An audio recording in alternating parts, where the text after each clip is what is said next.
A grande responsabilidade dos que são perdoados. Em Mateus 18, Jesus usa uma parábola para ensinar aos discípulos como é o reino dos céus. Como em muitas das parábolas, tudo no relato se relaciona a Cristo e sua igreja. Jesus começa descrevendo um rei que chama seus servos para prestarem contas. As Escrituras registram: E o rei, passando a fazê-lo, trouxeram-lhe um que lhe devia 10.000 talentos.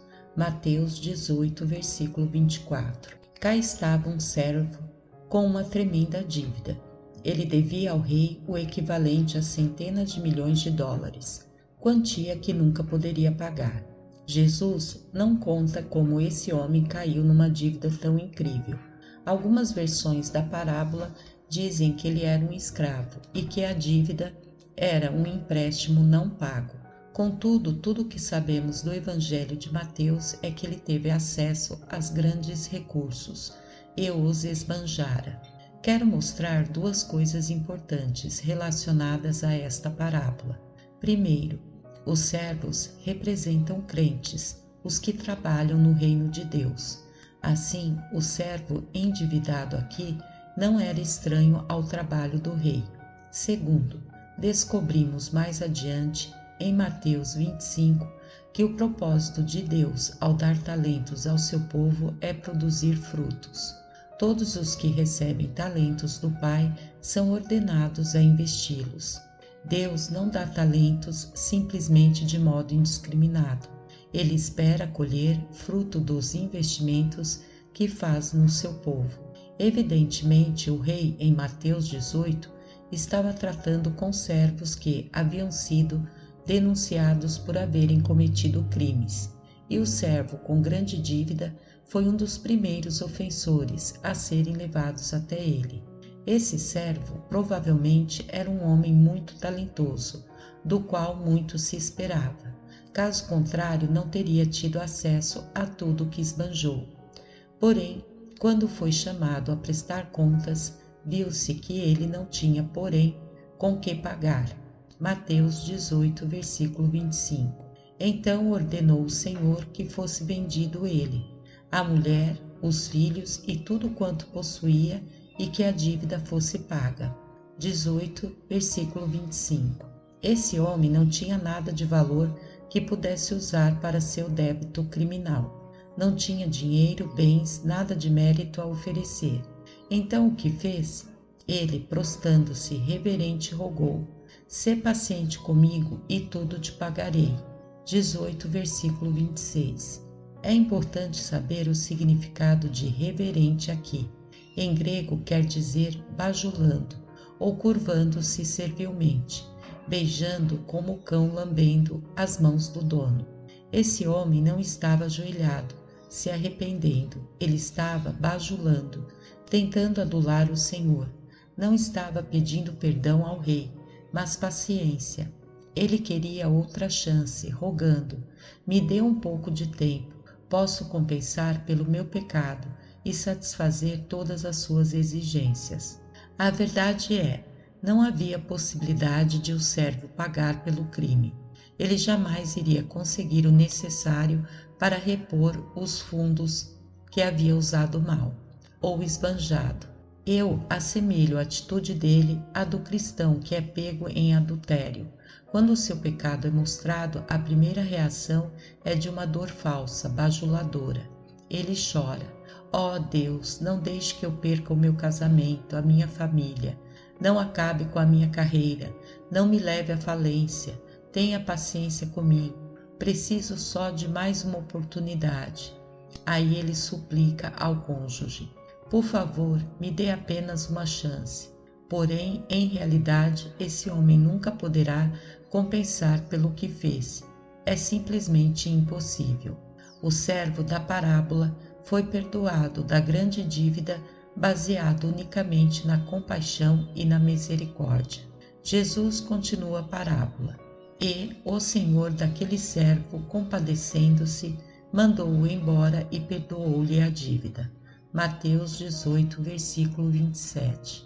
Porque o rei iria se compadecer por um bajulador, o servo não estava arrependido. Em verdade, não tinha noção da extensão de sua pecaminosidade. Descobrimos isso mais adiante na parábola, quando se revela que o coração dele é duro e sem compaixão. Esse homem era um ator, sem intenção de mudar, e certamente o rei discerniu isso. Afinal, ele aqui representa o próprio Cristo. Ele tinha de saber que o servo estava tentando trabalhar com as emoções, provocar dó. No entanto, a despeito disso, o rei se compadeceu dele. Por quê? Não foi por causa das lágrimas falsas, e não foi porque o servo suplicou por paciência e mais tempo. Não, o rei se compadeceu por causa da terrível enfermidade que graçava no coração e na mente daquele homem. Veja, só um terrível delírio poderia levar este servo a acreditar que poderia realmente pagar a dívida ao Senhor. A atitude dele refletiu o quão insignificante ele achava ter sido o seu pecado. Para ele, era apenas um pequeno engano que precisava de tempo para ser resolvido. Estava convencido de que, se trabalhasse o suficiente, poderia usar suas habilidades para equilibrar os balanços financeiros. Mas o rei entendia de outra forma. Nenhuma quantidade de mérito ou de força de vontade poderia resolver o enorme débito no qual esse homem havia incorrido. Você está entendendo a mensagem? Segundo Jesus, não estamos realmente arrependidos enquanto não nos conscientizarmos da impossibilidade de nós mesmos realizarmos a expiação de nossos próprios pecados. Jamais poderemos reembolsar ou restituir a Deus por nossas transgressões, seja pela oração, consagração ou boas intenções. A nova aliança deixa isso claro. No Velho Testamento, o adultério foi declarado como pecado a ser punido severamente. Contudo, Jesus viu o pecado do adultério de modo ainda mais sério. Ele diz que se uma pessoa sequer olhar a outra com cobiça, já cometeu adultério. Em resumo, sob a nova aliança, as exigências de Deus quanto à santidade se tornam maiores. Ora, o rei na parábola de Jesus sabia o quanto eram graves as consequências dos pecados do servo, e podia ver que, se entregasse aquele homem a tais consequências, ele estaria perdido para sempre. Afinal, tal homem já estava cego aos horrores do seu pecado, e se não fosse perdoado, se tornaria ainda mais endurecido, iria se aprofundar progressivamente na desesperança, se tornando mais duro para o resto da vida. Então o rei decidiu perdoá-lo. Ele declarou o homem livre e limpo, liberando-o de qualquer dívida. Quero dizer, uma breve palavra aqui sobre arrependimento. Esse conceito é geralmente definido como uma conversão. Fala de uma meia volta, de um retorno de 180 graus do caminhar de uma pessoa. Disse também que o arrependimento é acompanhado por uma dor piedosa. Porém, mais uma vez, a nova aliança torna um conceito do Velho Testamento ainda mais amplo. Arrependimento é muito mais do que meramente se afastar dos pecados da carne. Ele envolve mais do que a dor pelo passado e a tristeza por haver entristecido ao Senhor. De acordo com a parábola de Jesus, arrependimento se relaciona ao afastamento da doença mental que nos permite achar podermos de algum modo compensar pelos nossos pecados. Essa doença afeta milhões de crentes. Toda vez que esses cristãos caem em pecado, eles pensam: posso acertar as coisas com Deus, vou fazer-lhe lágrimas sinceras, mais oração séria, mais leitura da Bíblia, resolvi que vou compensá-lo pelo que fiz. Mas isso é impossível. Esse tipo de raciocínio leva à seguinte posição: desespero profundo. Essas pessoas ficam para sempre lutando e sempre caindo, e acabam se estabilizando em uma falsa paz. Elas possuem uma falsa santificação feita por elas mesmas, convencendo-se a si próprias de uma mentira. É por isso que Jesus nos deu essa parábola. Ele está exibindo a nós o exemplo de um homem de confiança e de talentos, que de repente se revela o maior dos devedores. Eis alguém sem méritos, cheio de motivações erradas, indigno de qualquer compaixão. Contudo, o Senhor o perdoa graciosamente, assim como Jesus fez com você e comigo. Diga-me, o que salvou você? Foram as suas lágrimas e suas sinceras súplicas? A profunda dor por entristecer a Deus? Sua sincera decisão de sair do pecado? Não, não foi nenhuma dessas coisas. Foi somente a graça que o salvou. E como servo da parábola, você não a mereceu. O fato é que você ainda não é digno dela. Não importa o quão piedoso seja o seu caminhar. Eis uma definição simples para arrependimento real. Quer dizer, deixo de lado de uma vez por todas qualquer ideia de que eu possa algum dia restituir a Deus pelo que devo. Jamais poderei fazer algo para conseguir de sua boa graça. Logo, nenhum esforço ou boa obra de minha parte pode pagar pelo meu pecado. Eu simplesmente tenho de aceitar a sua misericórdia. É o único caminho para a salvação e a liberdade. Ao ser perdoado unicamente pela graça, o servo recebeu uma grande responsabilidade. O rei subestimou o pecado do servo? Ele fez vista grossa à dívida dele e simplesmente a desculpou? Não, em absoluto. O fato é o seguinte: ao perdoá-lo, o rei pôs sobre este homem uma pesada responsabilidade, e essa responsabilidade foi ainda maior que o peso da dívida. Em verdade, o servo agora devia ao Senhor mais do que nunca. Como? Ele seria responsável para perdoar e amar os outros, assim como o rei havia feito com ele. Que tremenda responsabilidade é essa? E ela não pode ser separada de outros ensinamentos de Cristo sobre o reino. Afinal, Jesus disse: se não perdoares aos homens as suas ofensas, tampouco vosso Pai vos perdoará as vossas ofensas. Mateus 6, versículo 15. O ponto é claro: se você não perdoar os outros, não o perdoarei. Essa palavra não é opcional, é uma ordem. Jesus está nos dizendo basicamente: fui paciente contigo, te tratei com amor e misericórdia, e o perdoei unicamente por minha bondade e misericórdia. Igualmente, você deve ser amoroso e misericordioso com seus irmãos e irmãs. Você deve perdoá-los graciosamente, exatamente como te perdoei. Você deve ir para o seu lar, sua igreja, seu trabalho, as ruas e mostrar para todos a graça e o amor que lhe mostrei.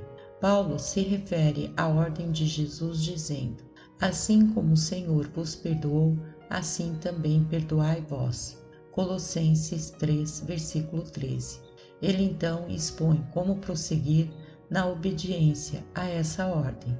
Reveste-vos, pois, como eleitos de Deus, santos e amados, de ternos afetos de misericórdia, de bondade, de humildade, de mansidão, de longanimidade. Suportai-vos uns aos outros, perdoai-vos mutuamente, caso alguém tenha motivo de queixa contra outrem. Acima de tudo isto, porém, esteja o amor, que é o vínculo da perfeição. 3, versículo 12 ao 14. Então, o que quer dizer suportar? Em grego significa tolerar. Isso sugere suportar coisas que não gostamos. É-nos dito que devemos tolerar os defeitos dos outros, aguentar modos que não entendemos. Então, como o servo perdoado respondeu à graça e ao perdão do Senhor, a primeira coisa que fez foi atacar outro servo que lhe devia dinheiro. Ele agarrou o homem, prendeu-o pelo pescoço e exigiu ser pago imediatamente. É incrível. A quantia era uma ninharia, menos que a paga de 3 dias de trabalho. Mesmo assim, o servo ameaçou o devedor, gritando: quero o pagamento já. O homem nada tinha, então se prostrou, suplicando paciência. Mas o servo respondeu: o seu tempo acabou. Digo-lhe o seguinte: esse é um dos pecados mais abomináveis da Bíblia. Primeiro, é perpetrado por um servo de Deus. Diga-me, que tipo de pessoa iria agir assim, tão sem piedade? Que coração poderia ser tão ingrato, tão desprovido de um pingo da misericórdia que lhe havia sido mostrada?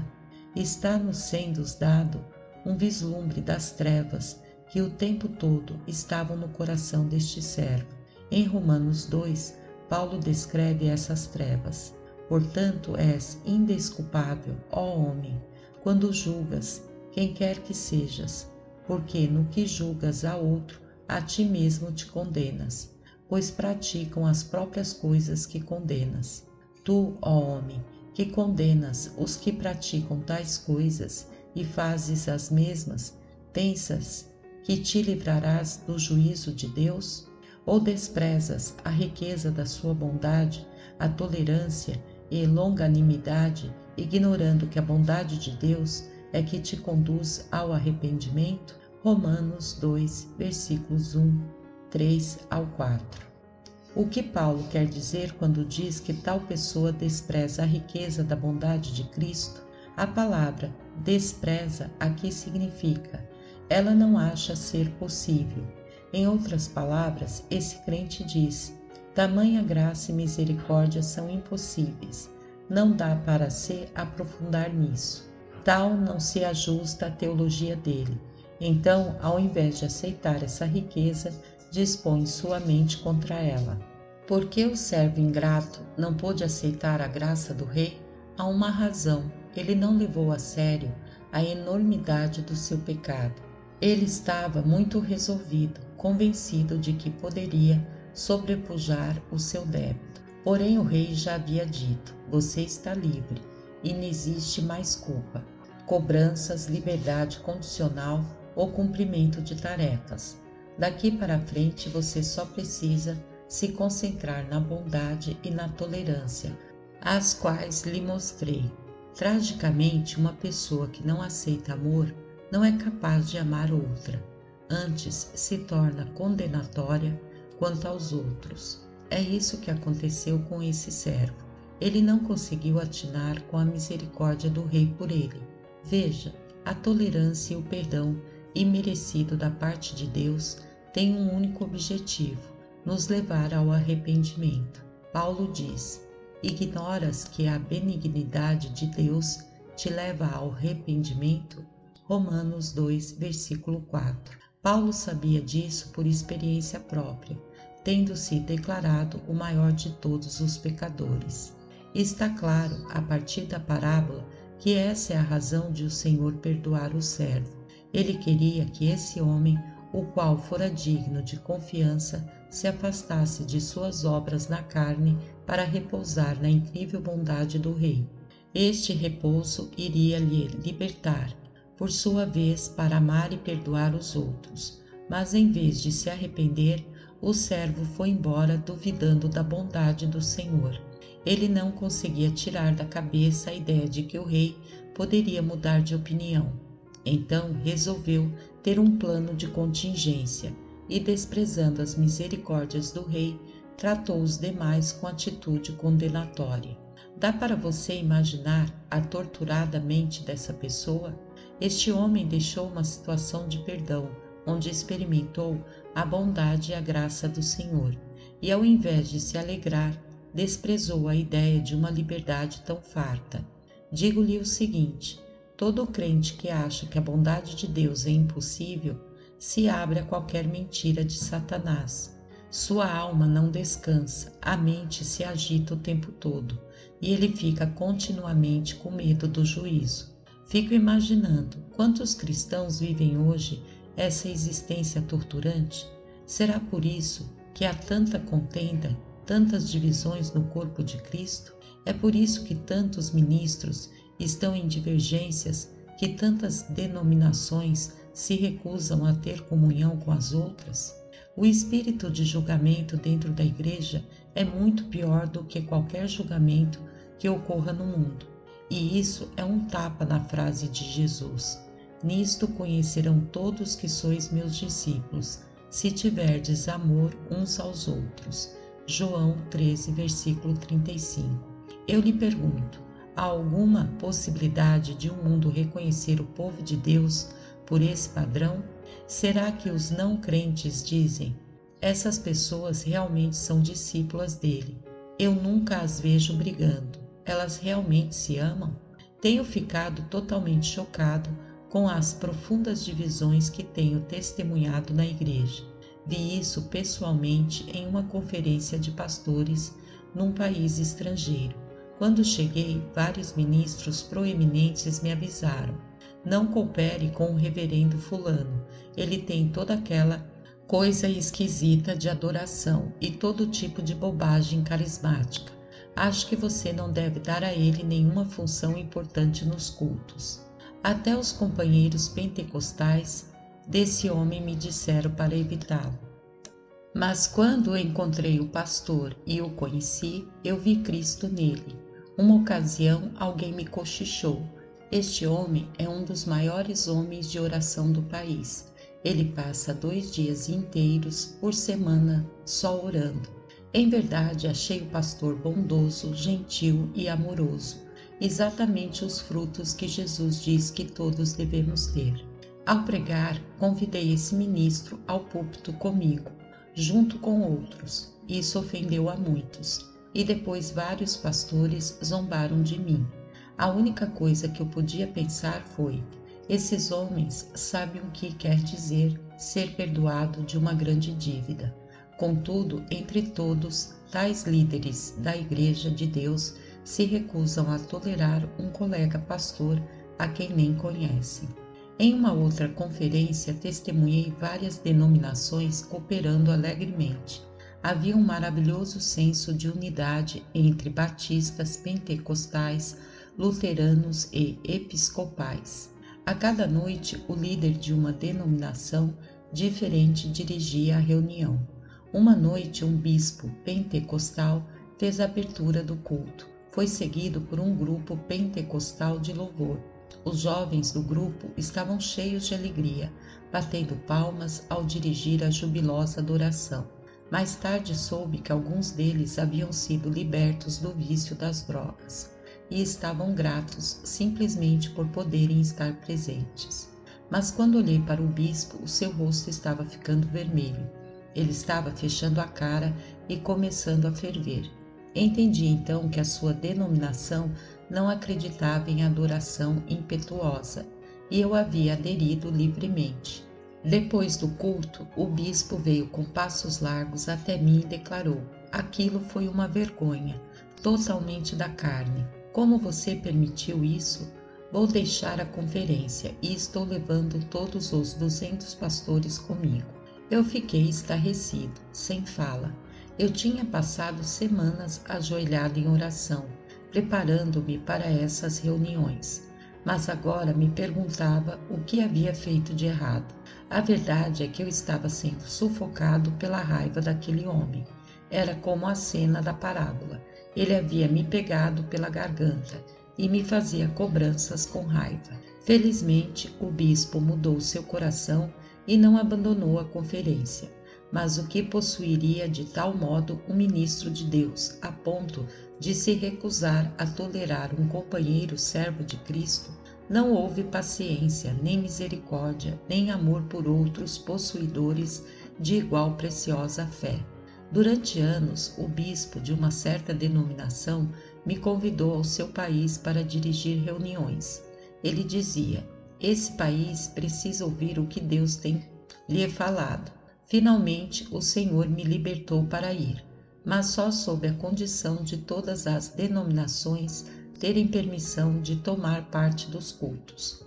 Quando o bispo ouviu isso, se recusou a participar e proibiu todos os seus ministros de comparecerem. Eles tinham se separado das outras denominações há anos. Um associado deste bispo me ligou explodindo e disse: que vergonha! Como um homem de Deus pode cooperar com essa gente? Quem exatamente eram as pessoas de quem ele estava falando? Como descobri, eram um bispo luterano que estava pleno de Jesus, um grupo de humildes bispos pentecostais e um bispo batista que ficara preso sob o comunismo, onde havia lido uma versão copiada à mão do meu livro, A Cruz e o Punhal. Abro um parênteses aqui para dizer que nós temos esse livro aqui no canal. É só procurar na playlist de audiobooks. Fecha parênteses. Todos esses líderes estavam ansiosos para adorarem juntos, como em Cristo. Você poderia imaginar qualquer outro líder cristão se recusando a ter comunhão com um grupo destes? O que há por trás desta rivalidade condenatória? Por que servos de Deus, a quem tanto perdoado, pessoalmente tratam mal seus irmãos e se recusam a ter comunhão com eles? Remontando às origens, chega-se ao mais doloroso dos pecados, desprezo pela bondade de Deus. Eu só cheguei a essa conclusão pesquisando o meu próprio coração em busca de uma resposta. Recordei a minha própria luta para aceitar a misericórdia e a bondade de Deus por mim. Por anos eu havia vivido e pregado sob uma escravidão legalista. Eu me esforçava para corresponder aos padrões que eu acreditava levavam à santificação, mas eram em sua maioria apenas uma lista dizendo: faça isso, não faça aquilo. A verdade é que eu me sentia mais confortável no Monte Sinai, na companhia de profetas trovejantes, do que na cruz, onde a minha necessidade se expunha nua. Eu pregava a paz, mas eu nunca a experimentara plenamente. Por quê? Porque eu estava inseguro do amor do Senhor e de sua paciência com minhas falhas.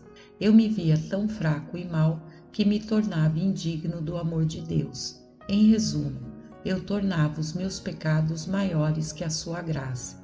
E porque eu não sentia o amor de Deus por mim, eu julgava todo mundo. Eu enxergava os outros do mesmo modo que eu percebia a mim mesmo, como transigentes. Isso afetou a minha pregação. Eu me irava contra o mal presente nos outros, ao senti-lo crescer em meu próprio coração, tal como servo ingrato. Eu não havia crido na bondade de Deus por mim, e por não ter me apropriado de sua amorosa paciência comigo, eu não a tinha pelos demais. Finalmente, a pergunta real ficou clara para mim. Deixo de ser. Por que há tantos cristãos duros e não perdoadores? Agora eu perguntava: como conseguir cumprir o mandamento de Cristo para amar os outros como Ele me amou, se não estou convencido de que Ele me ama? Volto agora a pensar no bispo que ficou bravo com a adoração impetuosa. Eu creio que aquele homem agiu sob o medo. Ele viu a unção de Deus sobre aqueles cantores. Ele ouviu o meu sermão, que ele sabia ser do trono de Deus, e isso ameaçou as suas tradições. Ele estava agarrado a uma doutrina mais do que ao amor de Cristo, e essa doutrina havia se tornado uma parede que o alienava de seus irmãos e irmãs em Cristo. Paulo admoesta: longe de vós toda amargura e cólera e ira, e gritaria e blasfêmias, e bem assim toda malícia. Antes, sede uns para com os outros benignos, compassivos, perdoando-vos uns aos outros, como também Deus em Cristo vos perdoou. Efésios 4, 31-32. Jesus termina a parábola com uma terrível advertência. Precisamos levar a sério essa palavra da parábola de Cristo. Servo malvado, perdoei-te aquela dívida toda. Não devias tu igualmente compadecer-te do teu conservo, como também eu me compadeci de ti? Mateus 18, versículos 32 e 33.